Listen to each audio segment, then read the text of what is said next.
So just to set the scene a little bit for today's discussion. So yesterday we had a good introductory discussion about the role of what is privacy, I suppose. What does it mean to us? What might influence privacy? And we had a really wide discussion around all the factors that influence and the role of digitalization, how that has changed things. And there's a recording for those who missed us yesterday. I did do a recording of yesterday's session, and you'll find it in the classroom and also on our DFI YouTube channel. So if you missed it and you want to catch up, feel free to go and watch that from yesterday. And today we're going to switch our focus a little bit and start to think about what the role of organizations, government, policy, regulation and practice is when it comes to privacy. And we know that some of you are in countries where there are very few regulations on privacy and data protection related issues. So that those who are in countries with strong policies, practices, or some good examples, we'll share with those with us today so that we can learn from those. So yeah, welcome back everyone.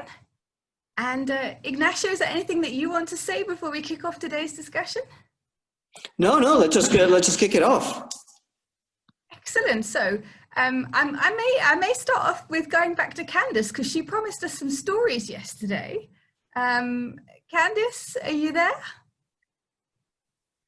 Yeah, I promised you some stories on maybe the examples that I've come across in dealing with privacy in Tanzania.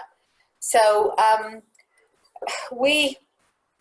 stand to be corrected here, but we did look for a lot of guidance on managing privacy. So the challenge was that there's no specific policy, but privacy principles are spread across mobile financial services regulation and consumer protection regulation. So a lot of the shall we say concern that has grown with it, or organization principles that have grown, has actually come through organizations developing their own sense or own principles around customer privacy and how to manage that. Specifically because it's a good practice. It's like best practice, right? To protect your customers and make sure that the people supporting them in the organization are also looking after them. And the way you design your products are oriented towards ensuring that customers understand what information they are sharing and what you're doing with them. The one challenge that I think we all face with this is how clearly we're able to communicate with customers on what we're doing with their data, So you often find privacy information sort of lost in the 2000 terms and conditions that customers need to read. So we always try to figure out how do we simplify that information to customers. So my involvement was, of course, with M-Pesa. So we had to look at ways where we could use all the material that was available to try and come up with like the 10 commandments that customers should be aware of what we are doing with their data. And I think it was a learning experience because as the service moved from what it was 10 years ago to the usage of it and the different uses that we found for the data. So a lot of the latest services that came in mobile financial services came from the analysis of big data. For example, the mobile savings service, saving and loans, and then insurance products that came through. So the first question was always, how are we going to ensure that customers understand what information we are going to use and how that's going to impact them? And the one last point I thought I would make is that despite best efforts, I think it's an ongoing challenge for organizations to ensure that customers really understand this and appreciate the need for it balanced as opposed to the exploitation of it.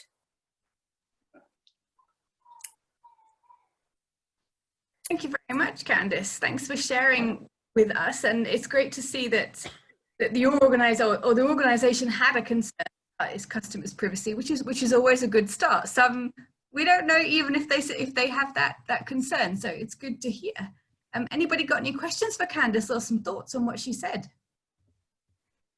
I have one question for Candice. What were the 10 commandments which you have created? The 10 commandments is okay, but what were the results? Were the consumers coming to you with their concerns that they are now very happy about what has been done, or is it a thing which they almost ignored? Because normally the consumer is more concerned about the application aspect rather than the privacy aspect. So what was your experience? When I say 10 commandments, I mean rules, the most important features of the terms and conditions that customers were signing up to. So the thought process was that we're going to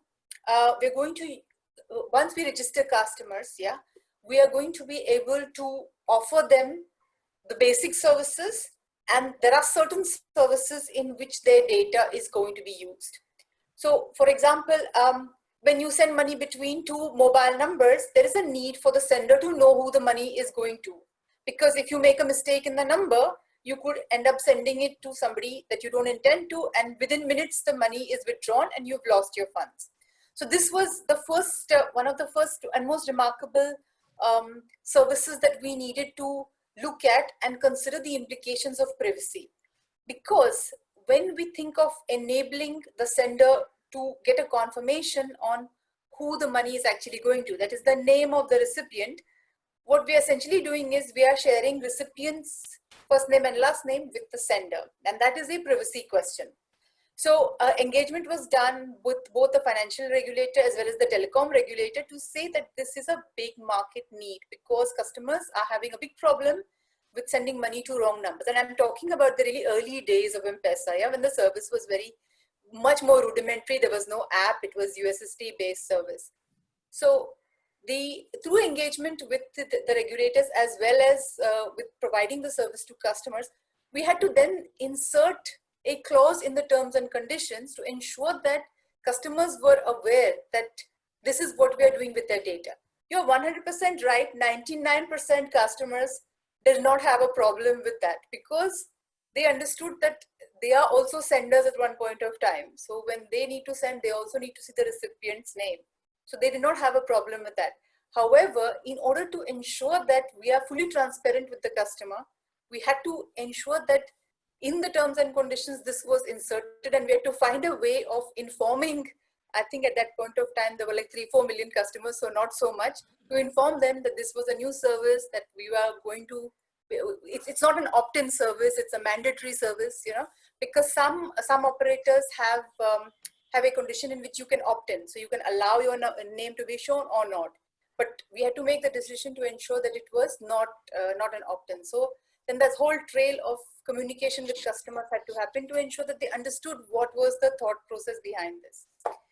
And then of course later on with services like savings and loans, in which you aggregate data of the customers, you look at what they are doing on the telecom service as well as the mobile money service, and take all that information, use their date of birth, use their location, all that stuff, yeah. But customers don't often understand that they have to give consent for this. It is our responsibility as the organization to understand that even if customers don't demand it, you should proactively provide it. Because not only is it, I mean, it's legally the right thing to do, it's ethically the right thing. Plus, it's thinking for your customer of something that they have not considered. Thank you, Candice. I'm really enjoying hearing some of the words that you're using when describing you know, the responsibility that you feel that organizations should have, and that M-Pesa were showing in this, you know, putting the, you know, the legal and ethical rights of customers at the forefront. I think that's great. Well done. Anyone else got any other examples of good practice when it comes to organizations protecting their consumers' information, privacy, and data?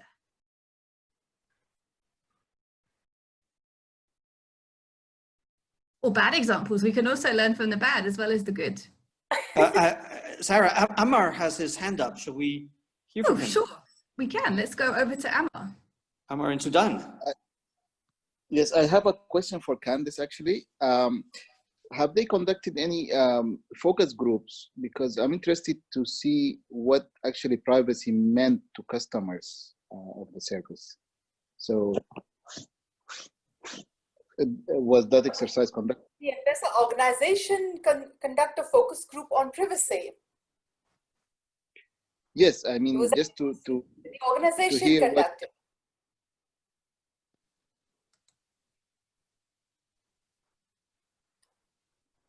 Sorry, Ammar, I wasn't. Yeah, that was the question. Whether you run no, discussions with clients, understand what their concerns are in privacy. No, we have like an ongoing focus group in telecom, which is called a call center. So it is a 24/7 sort of communication channel with customers, and the solution to this problem was suggested, of course, by the first customer who complained, who said, "Oh, I sent money to the wrong person. Why don't you tell me who I'm sending to?" So there was no. I think that at that point of time, the privacy question came in only later when the solution was being developed and legal and privacy officer reviewed it. The solution was first, okay, customers want to know who they're sending money to. How do we show them the name? That was it. So, okay, so you have a DPO in the M-Pesa operation, correct? Yes.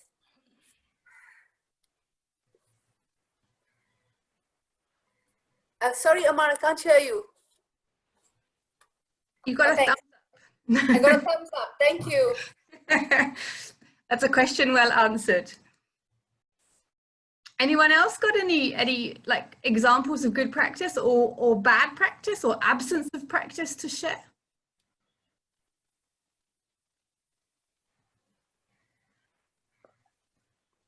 I know there's quite a few people on the call from Bangladesh. And I know there's some consumer rights, and I can see from what Tonmoy and Masud are sharing that they exist. So maybe a couple of our Bangladesh colleagues could share what goes on in the country.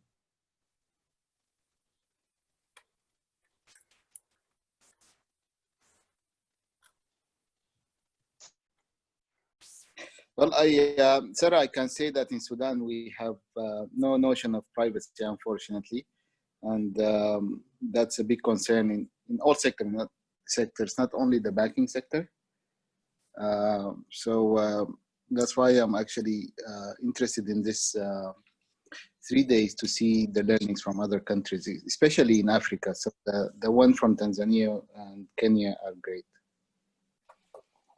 So let me throw out an idea.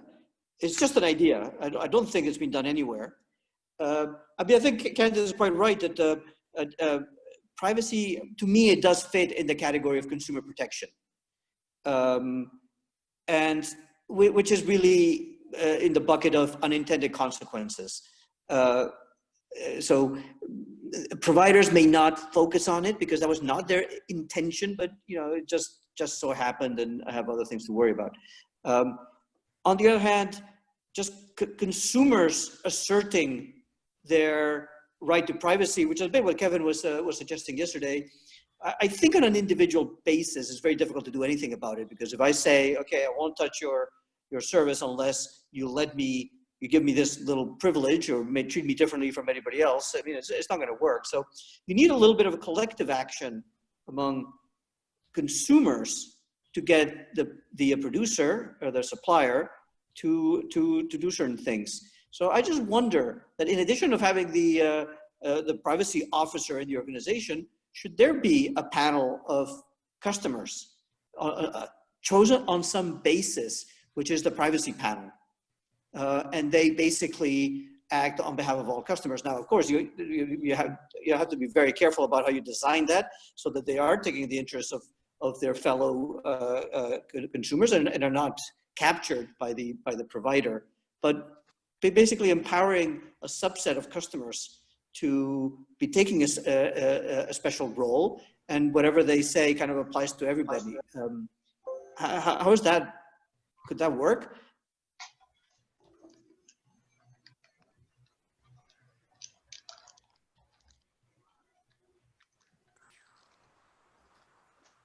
Sorry, Ignacio, could you repeat the question?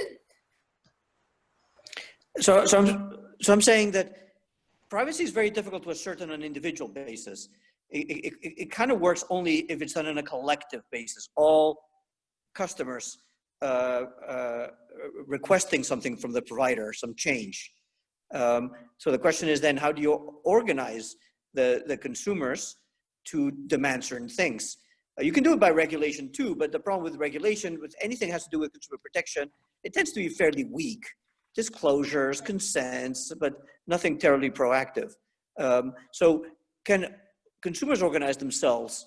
And that would, for example, that could work through some kind of privacy panel of representative consumers that then engage with the company on privacy matters, rather than it's the company against each individual client. Would that be Ignacio? Go for it, Ammar.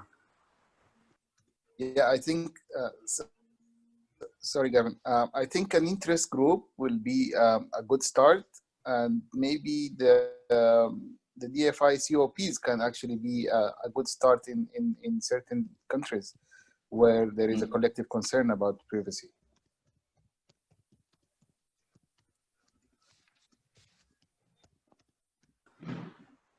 This is Alex Rizzi.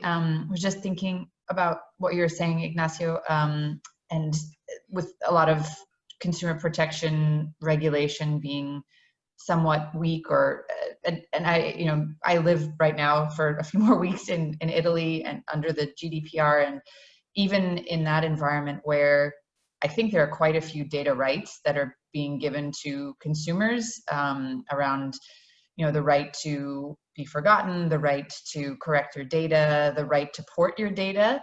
There isn't, and this is quite new, and I think it was only passed in 2018, there still isn't like an ecosystem there that where I see some of those rights being applied. There are certain companies that have popped up that help consumers apply those rights, but it still isn't really widespread. There doesn't seem to be, and so even in an environment where the rights are there, it seems like consumers struggle to apply them or kind of come together collectively. I mean, it's certainly happening, but not, I think, in a widespread way. Right. So can you share your experience with GDPR being in Italy? How does that change your day-to-day life, and how do you think that helps you? I mean, honestly, the biggest change was that I got a ton of emails after it went into effect from all of the lists and newsletters and places that I subscribed to, because they knew where my IP address was, and that I fell under the regulation. To opt in and to be more informed about the data I was sharing with them.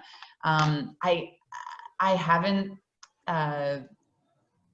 personally, I haven't applied it in really explicit ways. I'm in a bit of a bubble. We're sort of in like the foreign service community, so I'm not interacting on the Italian economy as much as I, if we were here for a long time. But I have been in contact with a number of really interesting companies that have cropped up after GDPR. One is called DigiMe. They're based in the UK. I think they're funded by Omidyar, and they're trying to help European consumers port their data and kind of aggregate it and then decide who they share it with. It's really interesting.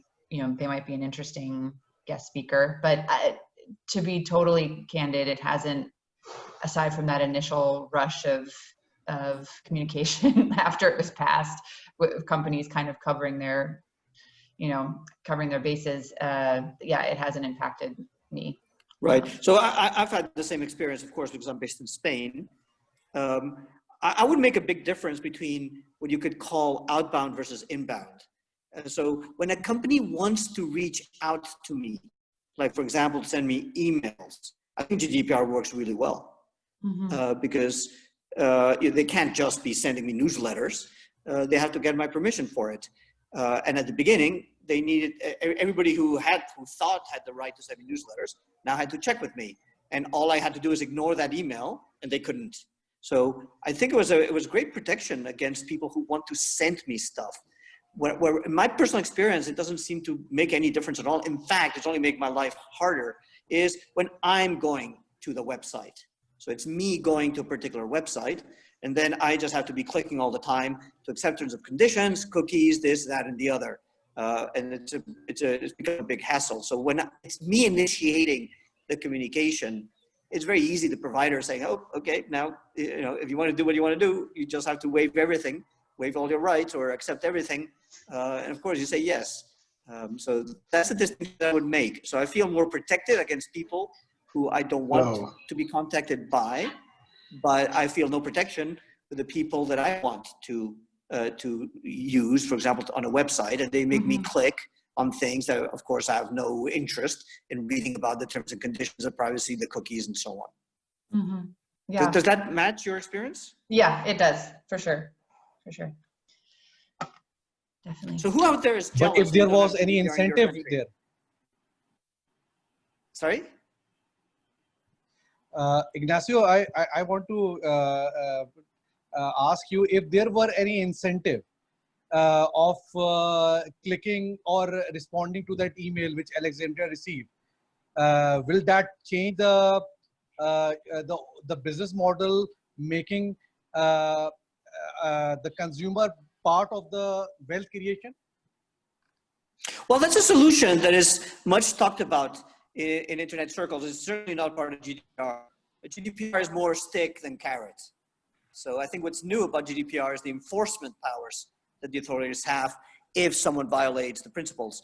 But there's no stick mechanism. And of course, you're probably familiar, Fahad, with Karen Lanier and other people who think that, well, if someone uses your data, you should be paid for it.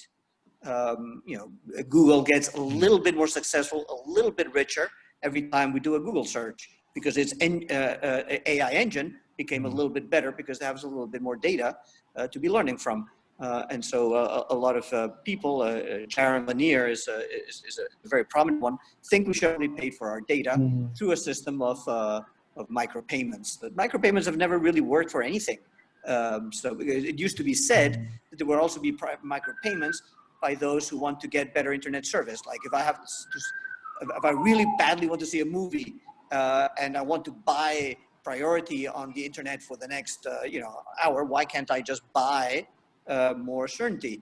And I do that by doing a micropayment. It's never really worked, people making small payments all the time to buy rights to certain things. So it's an interesting idea. The data is ours, so yeah, use it, but pay for it. Okay. I think Candice has her hand up, or is it an old hand? I don't know. Yeah. Oh, sorry. Yes, it is a little bit old. No, but I did have another experience to share with you guys on the requests that we get externally for customer data. So I think this is an important lesson we learned. So we have a government organization, I won't specify which one, that was dispersing funds using M-Pesa. So M-Pesa has a business to customer payment service offered to organizations. And we got a request from them with a list of, I think about 26,000 customers. And they wanted us to give them information on what those customers were doing with the money that they were receiving from this government organization. And this, as I said presented so their approach was, we are giving these people this money, therefore we would like to know what they are doing with it. So of course legal counsel and the privacy officer weighed in on this, and the rule is that if they had consent from these customers, these customers to receive this information, then they would have to show that to us, and that would enable us to provide them with it. Of course, they didn't have that because they had just communicated with these people that they would be sending them this money without really understanding that they actually needed to secure the consent of those customers before they could actually access financial records and service records. So it was a very shall we say, challenging query for us, because on one hand you had a business customer who was using your service and had given you an official declaration that said that they were authorized to collect this information, and on the other hand the privacy officer's advice was that unless you see a consent of those 26,000 customers individually, you're actually not obliged to provide that information.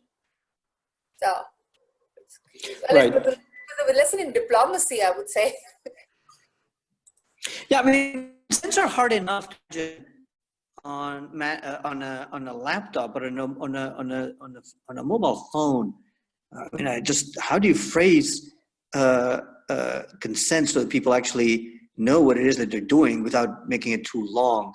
I know India is going or exploring quite strongly this idea of consent on the back of the Aadhaar service, the consent layer in their stack. Do we have anybody here who's familiar with how it's going with those consents in India in terms of how they're worded, how effective they are in making people aware, or people just click through them automatically, kind of like I do on the web? Does anybody have insights on that? And I'm thinking on mobile phones. It's a bit of an ask. Ignacio, can you please come again? I missed out on what you were saying. Yeah, so India is a country that is going quite strong on the consent principle. You can do anything as long as you have consent from the customer. And this consent is authenticated, so it really comes from the customer because it's on the back of the Aadhaar biometric authentication. And so they actually talk of the consent layer as part of the India stack. But of course, I mean, asking consents on a small screen, to me, it's just hard to imagine that becomes terribly useful after a while when people have to read some text which may or may not be intuitive to them. And if it's very short, it won't say enough. If it's too long, I'm not going to go through it. So how, does anybody have experience with how it's going in India with the consents on the back of the Aadhaar authentication? Oh, okay, that's an interesting question. I'm not from India, but I would just like to share my thoughts on that using probably email creation. So usually if you are trying to create an email, let's say a Gmail account, you sometimes find it very, very troubling to read all the consent document that they attach. So you just go ahead and probably press the accept button or create button to just make sure that there's a go ahead to proceed with the creation of the email just because you need it. Looking at what I learned in the leading digital markets and digital identity with reference to the Aadhaar and the stack, it's an integrated system that basically probably says that immediately I agree that immediately I agree or give out the consent layer of the stack. It means it's as good as me signing the document to say yes, I agree to it. Now Right. let me pick a comment from another angle to say that I think institutions or service providers are spooning information from us by using processes such as giving us just a consent button or an approval button in a line so that they can pull a lot of information from us, because they know that we don't find it interesting reading bulk documents with reference to approvals and consents. And Right. there's also another leg where it's to say that, okay, if you don't give me consent, I won't give you the email approval, or I won't give you the access. Right. I don't know if you get it. Yeah. Let me recap where we are, because this call is meant to be about ways of handling the problem.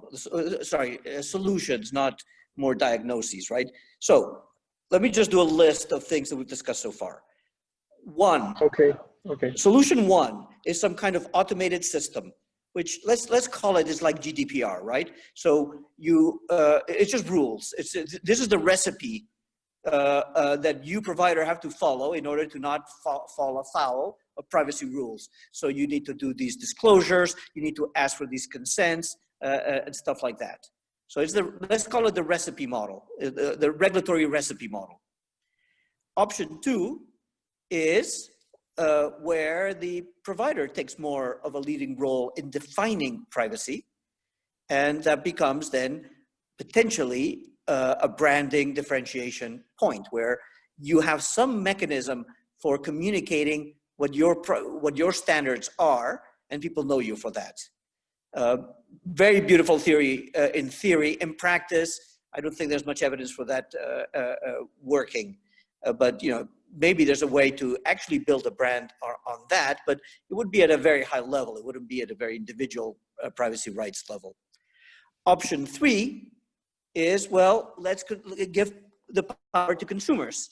And that's a bit what the idea that I was floating, that perhaps there's consumer boards that have to be appointed by every larger company that review the privacy policies and negotiates on behalf of the entire customer base with the provider. A kind of consumer union, if you like, that defends the rights of consumers in front of the provider. So that's another solution. Another solution would be the market solution, which is to price it.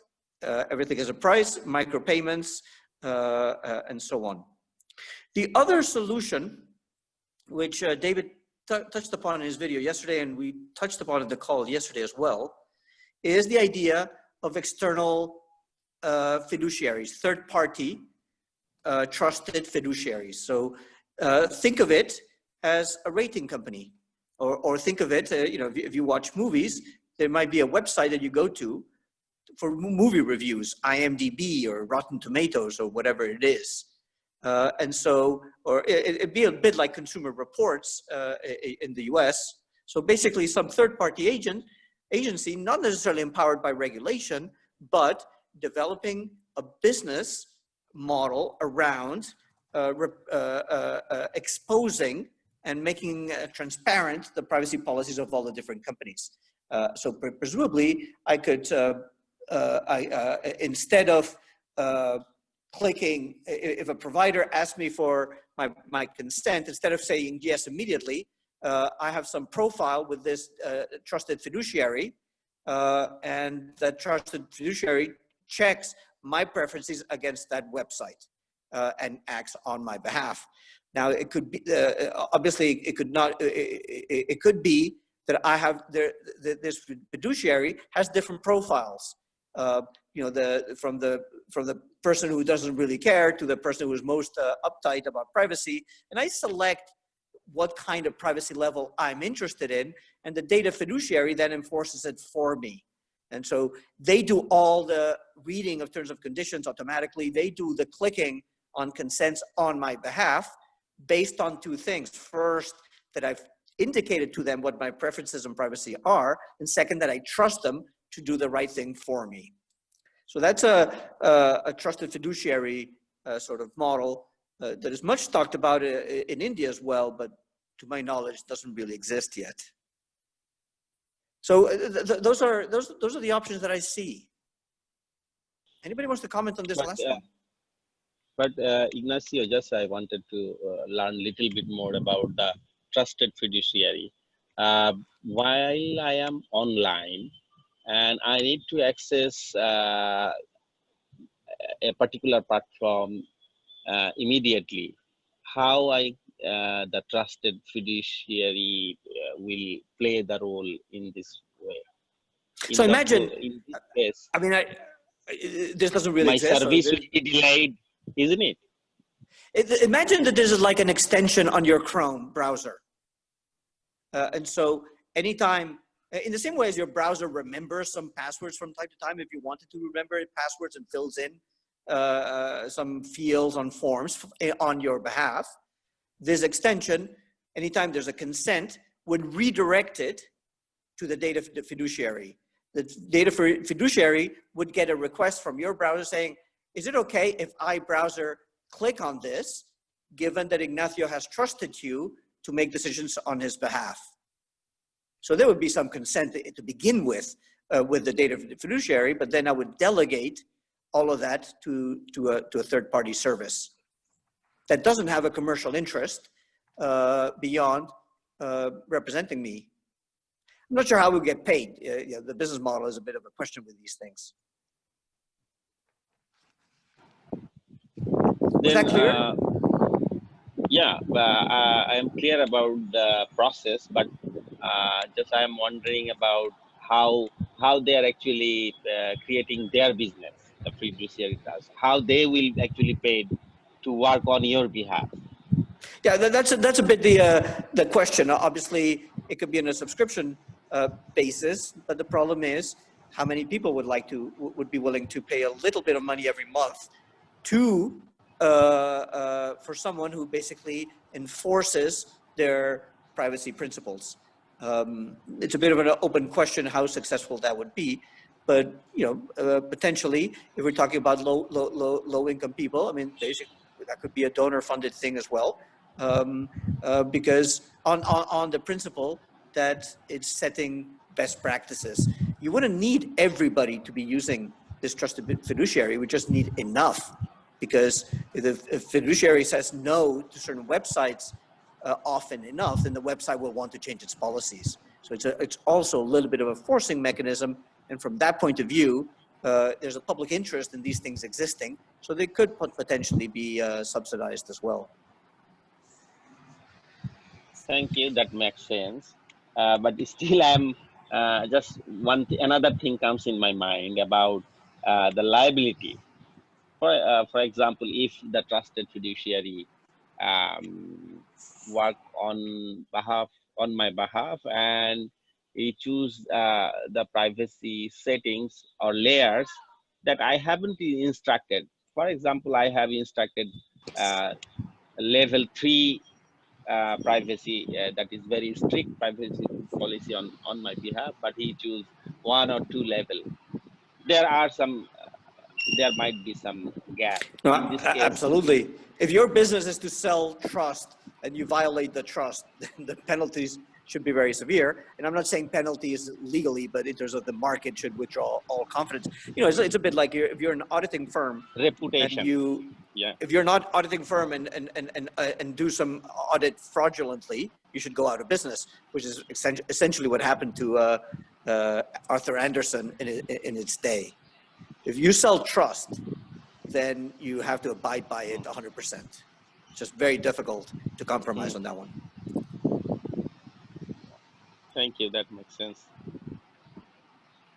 I like that idea, Ignacio. It's almost like taking on a step further of what we talked about yesterday, about the idea that we should all have, as people, as consumers, have our own personal, almost like checkbox or conditions that we think about before we share information. We then just put it in once using a third party and not have to do it every single time. I know I'd pay for that. So that's got my votes for sure. Yep. I actually put all 5 options into a poll. So let me share the poll and let's just see what everybody thinks. You've only got one choice. A bit skewed because maybe you want to pick more than one, or the real world would probably make have multiple solutions. But let's launch, and I didn't use official names, so just descriptions based on Ignacio's. So let's see what you think. So this is, where's the poll? On the platform or on Zoom? It should be on Zoom right now. Can you all see the poll? It's on Zoom. It's here. I can see it. Sorry. Excellent. I can't. Should pop up on your screen.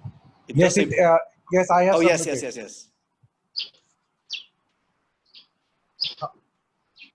However, I would like to deep dive on this subject and will share a working paper of my solution for this problem in a week's time. Excellent. Look forward to that, Fahad. The question is, I'm can gonna we all close- wait? Can we all wait for a whole week to get your paper? I think so. I need to research on it because there are so much solutions, Yeah, I'm but kidding, I I'm want to kidding. do it in a way that is that covers the basic concept. Right. Maybe you can share it into the League of Digital Finance Professionals, Fahad, so we can all see it. Yes, I will. Okay, I'm about to close the poll. So those who haven't voted, you've got 10 seconds to vote. Pressure.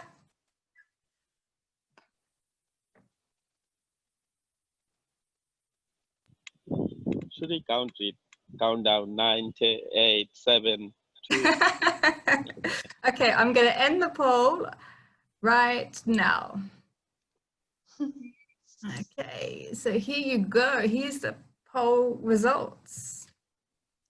Whoa. Yes, we won. Yes, we did. So it's interesting. It seems like the idea of having some sort of customer privacy panel, for want of a better word, was the most popular, was a big popular choice. Yes. Ignacio, please, what was your choice, or where do you lean towards? I voted for a third party agency. May I please know why? What's the basis for your choice? Well, I see a lot of problems with a customer panel being perverted. I mean, how do you choose the people? How do you prevent them from getting too cozy with a panel being captured? So I like the idea in theory a lot, but in practice, I see a lot of problems. Whereas setting an organization whose specific purpose is managing privacy, which is a third-party agency, I can see cleaner execution on that because it has clear objectives. There, on that one, the difficulty is more the business model, how to pay for it. Okay, well, I think the reverse. Let's bear in mind that the whole privacy is centered around the customer. So if in theory the best concept or the best idea is a customer privacy panel, then let's rather look at how best we can sort of streamline the execution or get a very clean execution so we can achieve the best of results. Because it's only the news is as good as hearing it from the horse's own mouth than a third party. There could also be challenge or some skew at the third party agency level. So at best, why don't we then copy the execution, the clean execution of the third party agency, and employ that in the customer privacy panel? Right. In fact, these two might be. In fact, these two could be complementary, because a privacy panel is making sure that the privacy policies are understood, transparent, and so on, and then they're executed by a third-party agent.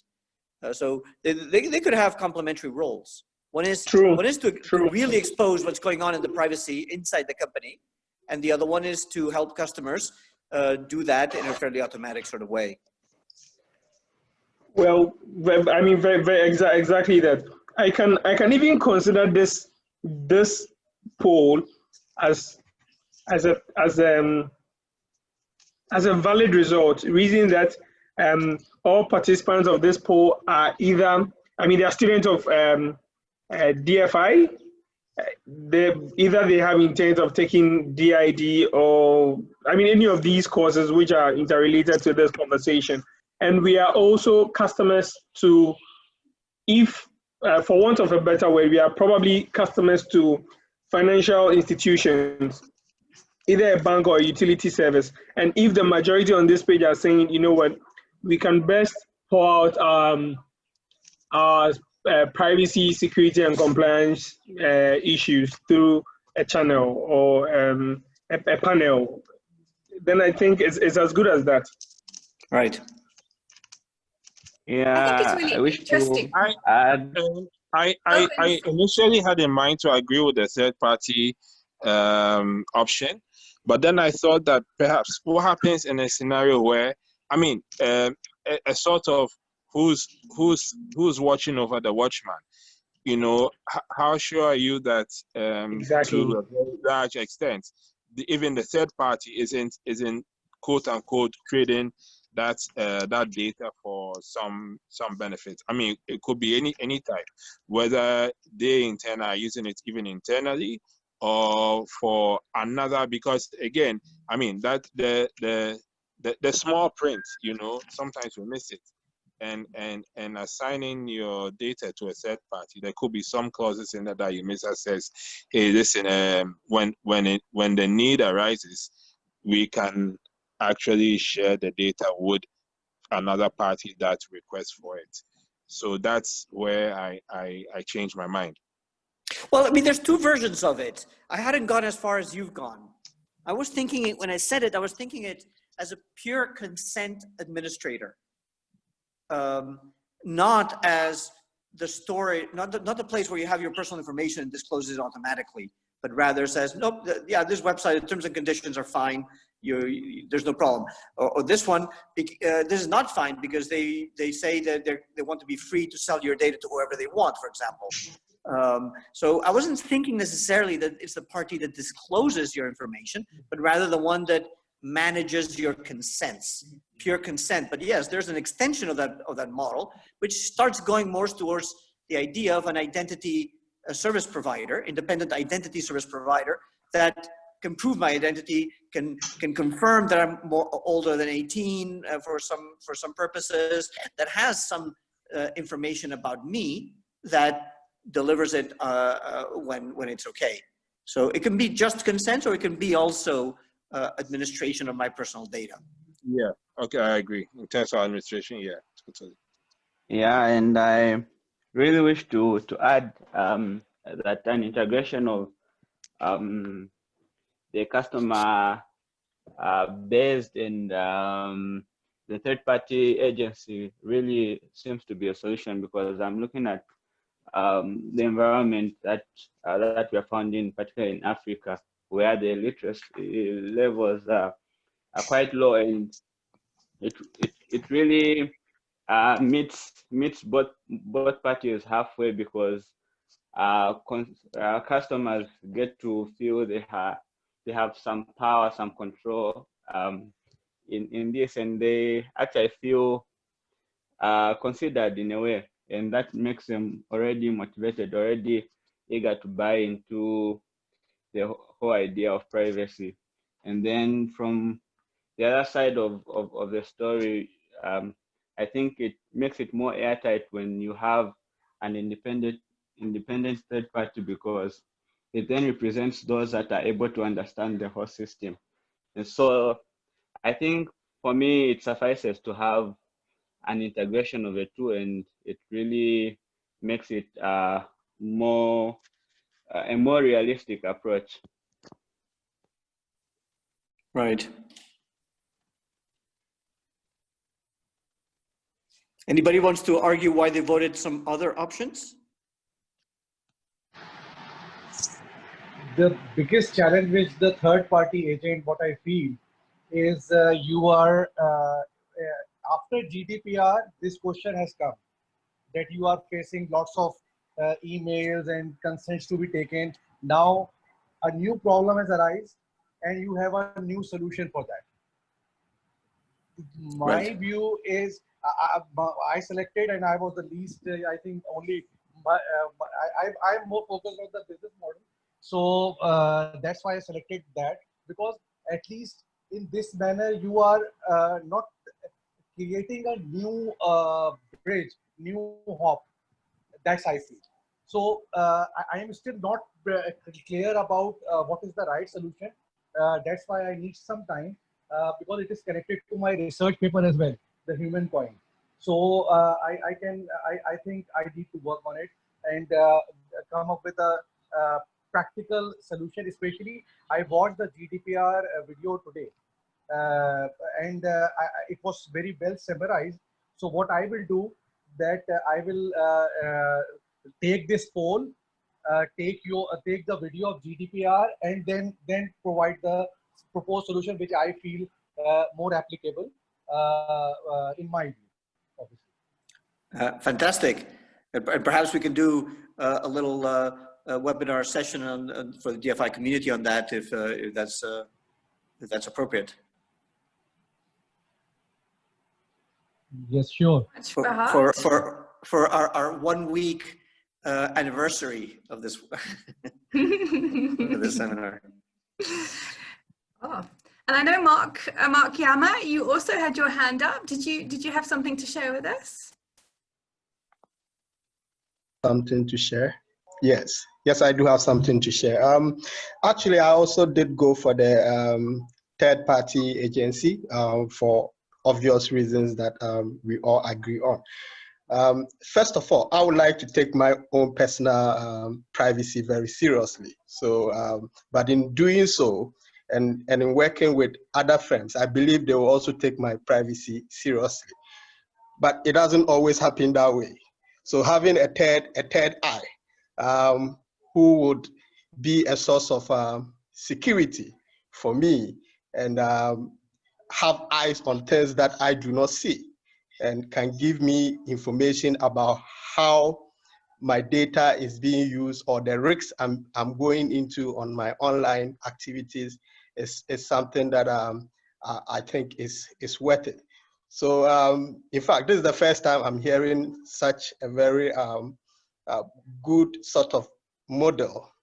Though we don't know, we are yet to know what goes into it, but the model seems very appreciable. So that's why I went for it. I can give an example. If I'm to use a telecommunication service, there are some things that I need to be sure of. I need to be sure that I'm not being scooped. Whatever I'm saying is not being recorded. And I'm not at risk of my data being breached by my telecommunication service. So I'm sure these are some of the things that a third-party agency can warn me about in terms of what services I should choose and what services are at risk with. And I would also like to ask a question. I'd like to ask a question to Mr. Ignacio. I don't know whether you can answer me on this as to whether with a third-party agency, were you really talking about having an eye on my privacy or actually having my data and perhaps managing? Well, it could be both. The simple version is just, you know what my privacy filters are. So it's just checking terms of conditions, consent forms, and stuff like that. So it could just be on the mechanics through some formulaic rule that we've agreed. So I'm willing to go this far in sharing my data with third parties, but not further. So you would have to stipulate what level of privacy you want on some dimensions through some kind of profile, which could be just profile settings that you set, or it could be that the company just has 5 different examples of users, and you know, I'm more like this guy, I'm more like that guy, therefore, you know, so that would be just signing off consents, agreeing to terms and conditions, ticking boxes, in other words. But you could add on top of that, they hold your personal data, and you allow them to disclose it automatically in a trusted way, through secure channels. So if you need to communicate to someone your age, your address, it comes from them because it's their information on store. But that's the next level. And Rochelle, I see you've posted a question in the chat. Do you want to share that with us? Are you able to come unmute?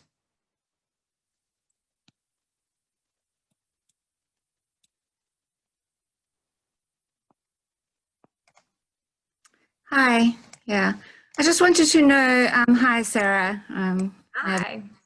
So I just wanted to know sort of, if we just look at the simple consent version and not who holds your data as well, I mean, what are the risks that can be there? And if it is funded, how it is funded, publicly funded or privately funded, won't there maybe arise some competition issues, and who's going to look at the compliance management of this third party, and how will it be regulated now again? Because it will need to be regulated somehow. Yeah, I mean, it's just an idea, so none of that has been worked out. All of that would have to be worked out. The other issue that I see is, at the end of the day, this third party is just helping you vis-a-vis disclosures that the provider has made. So this is what they say the consent is for. This is what they say their terms and conditions are. But the third party agent is not in any way checking that that's true, right? So the consent is for something, and then the company goes off and gives the data to something else. So it's, in that sense, it's an incomplete solution, because it's trusting the providers that the terms and conditions, that they abide by the terms and conditions and the consents that they do. So there has to be some kind of enforcement on the other side as well. So yeah, all of these are issues that would need to be worked out. But the point is, it doesn't need to be perfect. It just needs to be better than what I'm currently doing now, which is absolutely nothing. Because anytime I see a box pop up on a website, I click yes. I think for me, being British as well, and also being impacted by GDPR, that's one of the most annoying things. And all the emails you suddenly received when it went live, it actually, maybe it did give us some benefits for sure, but there's also some inconveniences that brings as well, right? I've got another question, one more hand up from another Mark Kojo. You want to unmute yourself and join us with your questions? Yeah, Sarah, thank you, and hi everyone. Hi. Something is coming on my mind regarding privacy. I realize that privacy is basically tension between customer and DFS providers. So since the reality is set like that, I think the third party sounds like a good solution to make sure who is using which data for which reason. And as Ignacio said it, the third party can work as administration, not like the one holding the privacy data. So this is why I just want to add, for me, trying to accepting the third party solution would help, like a third person coming to solve a little bit the tension between customer who are very keen on protecting their data and the DFS provider who need that data to make sure that they are dealing with someone which is real. Because let's also say that the DFS providers who are providing services also want the guarantee that they are dealing with people who are real or can make things seriously. So for me, the third party sounds like a good solution. That's what I needed to add. Thank you, Mark. Well, we've hit the hour, so I'm going to wrap up today's discussion. I'm sure we could all continue, but we have the online platform as well. So please, if you've got more to share that you haven't shared with us here or more questions, feel free to use that online platform that we've set up on campus for you to share your comments, thoughts, and views. And for me, we discussed some potential solutions. I guess in in our world, we probably need a combination of them all. We can't just have one or the other. They probably maybe all need to exist. But what resonated with me is that the majority of us chose solutions which give customers a voice. We chose either they could choose through a third party, or they would be able to be represented by a panel. And that struck me as a key learning today. It's about having a voice. And we've all had a voice today and been able to share our views. So let's make sure and try and make sure that we continue that in our work. Try and find ways for customers. Like as Candice said, the call center is a great place for customers to have voice. Make sure that we've got those opportunities for our customers to share their thoughts with us. Ignacio, any closing thoughts from you? No, that was so beautifully said. What can I possibly add? And thank you, Sarah, for managing this whole process of these 3 days and the calls and keeping us all excited and well informed. So thank you very much for all your help. Thank you. It's been an absolute pleasure. I've enjoyed every moment, and I look forward to our call again tomorrow. This time we have a special guest joining us, Dr. Daryl Collins, who's going to talk a little bit more around the research she's been doing around what consumers think about privacy and data. So we'll look forward to hearing from her tomorrow.